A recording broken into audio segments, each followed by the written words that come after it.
আসসালামু আলাইকুম ওয়া রাহমাতুল্লাহি ওয়া বারাকাতুহু নাহমাদুহু ওয়া নুসাল্লি আলা রাসূলিল কারীম আম্মা বা'দ ফাউযু বিল্লাহি মিনাশ শাইতানির রাজিম বিসমিল্লাহির রহমানির রহিম। আশা করি সকলেই ভালো আছেন।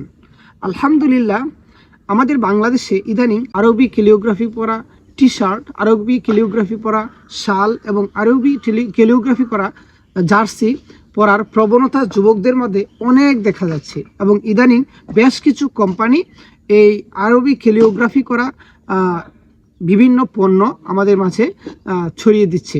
আলহামদুলিল্লাহ, এখন অনেকে এই মুহূর্তে প্রশ্ন করছেন যে এই সমস্ত আরবি ক্যালিওগ্রাফি করা টি-শার্ট, শাল অথবা জার্সি পরা জায়েজ হবে কি, অথবা এই সমস্ত আরবি ক্যালিওগ্রাফি করা টি-শার্ট, শাল অথবা জার্সি বা অথবা অন্য কোনো প্রোডাক্ট নিয়ে নাপাক কোনো স্থানে ওয়াশরুমে যাওয়া যাবে কি না, এই প্রশ্নগুলো আসলে অনেকেই করতেছেন। তো আমি এই বিষয়ে কথা বলতে চাই। সেটা প্রথমে হচ্ছে আরবি ক্যালিওগ্রাফি সম্পর্কে আপনার একটু ধারণা থাকা অবশ্য প্রয়োজনীয়। প্রথমত হচ্ছে আরবি ক্যালিওগ্রাফিটা কি। আরবি ক্যালিওগ্রাফিগুলোতে সাধারণত আরবি অক্ষরগুলা থাকে না।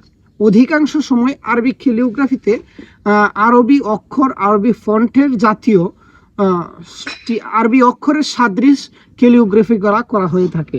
সেই ক্ষেত্রে অনেক সময় বেশিরভাগ ক্যালিওগ্রাফিতেই কিন্তু আরবি অক্ষরগুলো থাকে না। Point number 1। দ্বিতীয় কথা হচ্ছে যে আরবি ক্যালিওগ্রাফি পরা যাবে কি না সেটা আমি বলি। সেটা হচ্ছে ক্যালিওগ্রাফি সহ টি-শার্ট পরা যাবে কি না, এটা হচ্ছে অবশ্যই যাবে।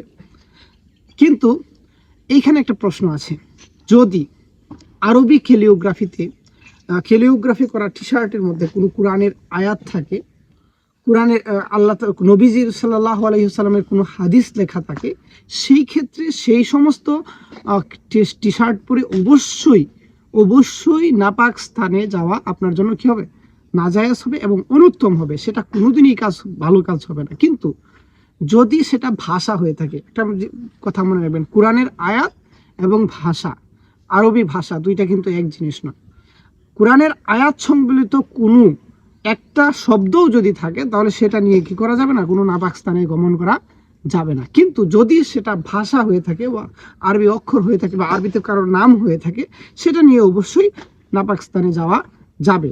তবে বাংলাদেশের মানুষ সংবেদনশীল মানুষ, আরবের প্রতি একটা অন্যরকম শ্রদ্ধা, অন্য লেভেলের একটা শ্রদ্ধা আমাদের আছে। সেই ক্ষেত্রে আমরা সবসময় চেষ্টা করবো আরবি ক্যালিওগ্রাফি হলেও নাপাক স্থানে ওইগুলো না নিয়ে যাওয়া, এটা হচ্ছে আমাদের জন্য উত্তম হবে।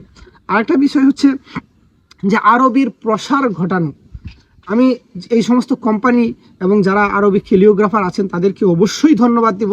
তারা ইসলামী সংস্কৃতি রক্ষায়, আরবি সংস্কৃতি রক্ষায় তারা যে কাজগুলা করে যাচ্ছে, চেষ্টাটুকু করে যাচ্ছে, তারা অবশ্যই ধন্যবাদ পাওয়ার যোগ্য।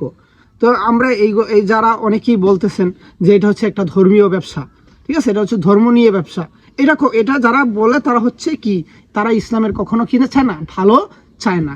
আর ইংলিশ ভাষায় যদি করে, ফার্সি ভাষায় করে, চাইনিজ ভাষায় যদি প্রোডাক্ট থাকে তাহলে তাদের কোনো গাত্র দেওয়া হয় না, গায়ে জ্বালাপুরা উঠে না। কিন্তু আরবি দেখলেই তাদের মধ্যে কি হয়, একটা গায়ে জ্বালাপুরা উঠে যায়। তখনই বলে এই এটা কি জায়েজ নাকি না জায়েজ, বুঝতে পারছেন? এটাও মূলত ওই সমস্ত বাম পাড়ার, নাস্তিক পাড়ার শাহবাগীদের প্রশ্ন কমেন্টের মধ্যে গিয়ে লেখে যে এটা হচ্ছে ধর্ম নিয়ে ব্যবসা। আসলে না, এটা হচ্ছে ইসলামে বাংলাদেশে কি আরবিকে প্রসার করার জন্য, আরবি ভাষাটাকে প্রসার করার জন্য অবশ্যই এটা একটা ভালো উদ্যোগ।